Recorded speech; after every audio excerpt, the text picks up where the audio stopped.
Bonjour à tous, c'est Roméo Cournal, le coach intuitif, et nous marchons ensemble sur le chemin qui mène à soi. Aujourd'hui, laissez tomber. À quel moment laisser tomber? S'il y a bien une question qui peut nous tarauder dans les moments difficiles, dans les périodes d'inconfort, c'est précisément ça. À quel moment est-ce que je pars? À quel moment est-ce que je reste? En dehors de la question pour un champion.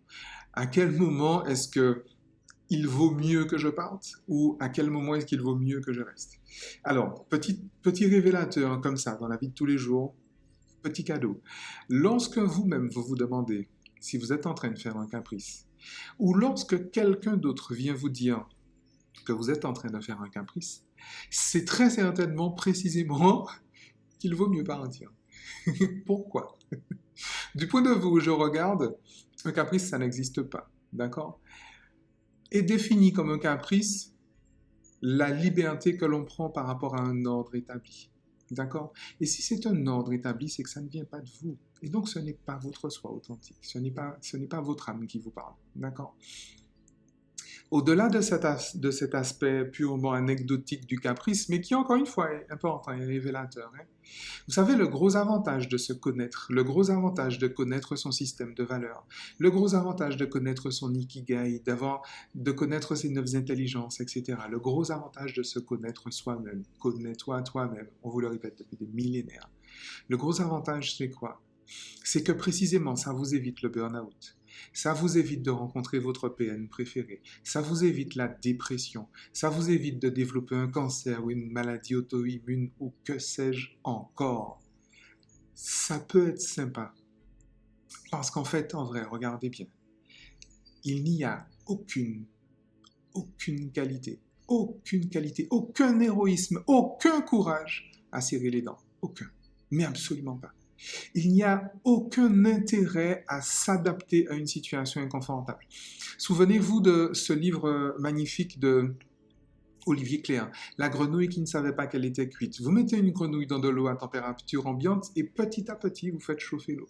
Il se trouve que la grenouille a un système d'adaptation, c'est un batracien, qui a un système d'adaptation très très performant. Et c'est précisément ça qui la perd. Parce qu'à la fin, elle sera cuite, elle ne saura pas. D'accord? Je vous recommande vraiment ce livre-là. Et en fait, vous savez ce qu'on appelle par exemple la pente glissante. Mais la pente peut être tellement douce on ne se voit pas glisser. Et en réalité, le problème, il est là, c'est que très souvent, on se compromet. On se compromet, on fait une petite concession. Alors, j'ai la pire des choses que j'ai jamais entendues, en fait, les relations. Alors, je ne sais pas d'où vient cette mode. Euh, dans les relations de couple, dans les relations d'amour, le secret, c'est communication et compromis et concession. Vous avez vu ça, vous? Mais ça vous plaît, ça? Ça vous plaît, ça, de faire des concessions? Ça vous plaît? Mais allez-y. Il y a des gens qui pensent que la vie, c'est un combat. Après, ils se plaignent d'avoir mal. Les combats, ça chatouille pas. Sauf peut-être les batailles de Polochon, je sais bien. Mais encore une fois, on n'a aucun avantage à se suradapter. Aucun, vraiment. Vous n'avez pas l'air du tout d'un héros. Vraiment. Vous n'avez aucune gloire à tirer de ça. Encore une fois, les risques sont trop importants. Les risques sont beaucoup trop importants. Vous pensez vraiment que ça vaut le coup de faire un burn-out? Vous pensez vraiment que ça vaut le coup d'entrer dans une relation toxique? Vous pensez vraiment que ça vaut le coup d'être victime de violences psychologiques, verbales, physiques? Vous pensez vraiment que ça vaut le coup de faire une dépression? Pourquoi? Pour qu'on ne dise pas de vous que vous faites un caprice? Vous pensez vraiment que ça vaut le coup de payer si cher pour quémander l'attention d'un autre, pour quémander l'amour d'un autre? Vous ne pensez pas que vous valez un peu plus que ça? Vraiment, vraiment. Enfin, quand même. Vous savez,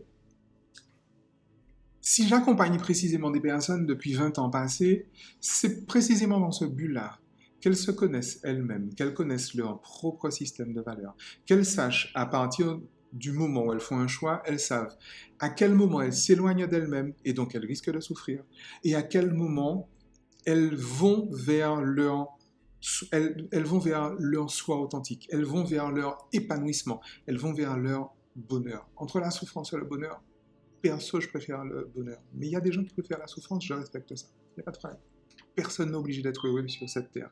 Mais vous voyez, ma vocation à moi, mon job à moi, c'est au moins de donner aux personnes le choix. Vous savez, un formateur, un consultant, ça donne une information. Un coach, ça donne le choix. D'accord? Et un mentor, ça donne un résultat. C'est pour ça que j'accompagnais des gens sur du long terme pour avoir un résultat. Et le résultat, en fait, finalement, que tous les êtres humains cherchent à travers le monde, puisque j'ai la chance, effectivement, d'accompagner des personnes un peu partout sur la planète, finalement, on cherche tous ça. On cherche tous à être heureux, à ressentir cette joie d'être qui on est. Et le gros avantage, justement, de se faire accompagner, c'est d'avoir le choix, d'avoir conscience à chaque instant, de trouver le sens pour pouvoir effectivement prendre la bonne décision au bon moment.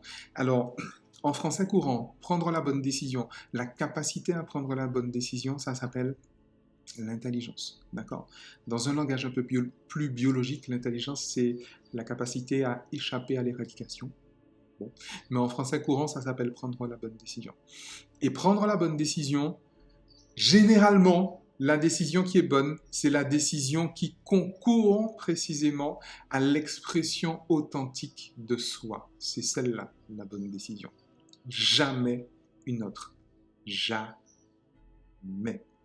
La bonne décision, c'est la décision qui vient de la connaissance de soi, de la connaissance de son âme. La bonne décision, c'est la décision qui fait faire un bon usage de son âme. La bonne décision, c'est la décision qui fait bien s'amuser. Ciao. Juste une dernière chose, nous avons parlé suradaptation, le moi social, le personnage fictif, superficiel et suradapté que vous avez construit et auquel vous vous êtes identifié et qui finalement se retrouve aujourd'hui à vous faire souffrir. Si vous voulez comprendre comment est-ce que vous avez construit ce personnage, vous allez trouver dans la description de cette vidéo un lien qui vous permettra d'avoir accès à un cours d'1 heure où je vous explique surtout comment vous émanciper de ce moi social. À tout de suite.